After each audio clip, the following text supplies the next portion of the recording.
I'm Mike Moss for the town of Irondequoit. We love our trees. In fact, our town has over 100,000 trees within its limits.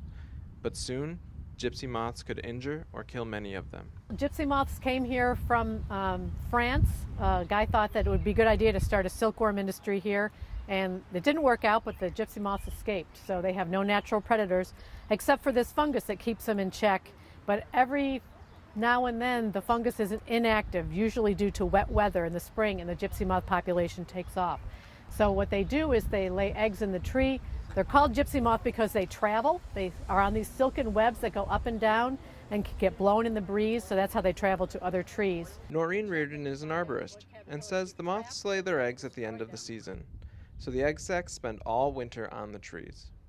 Each one of the egg casings has between 300 and 500 little caterpillars in there. And now they are just starting to hatch, and they are hungry.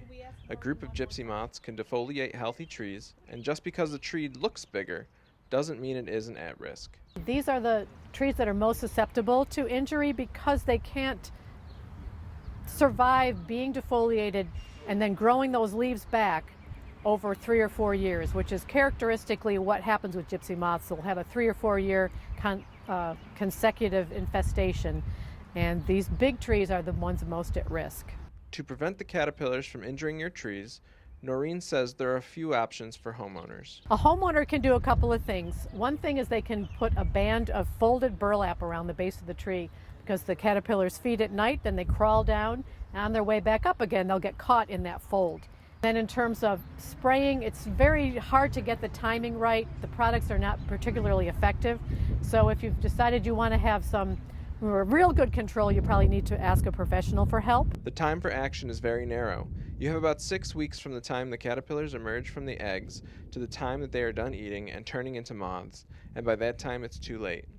For a list of tree contractors, you can visit our website at www.irondequoit.org and search tree contractors.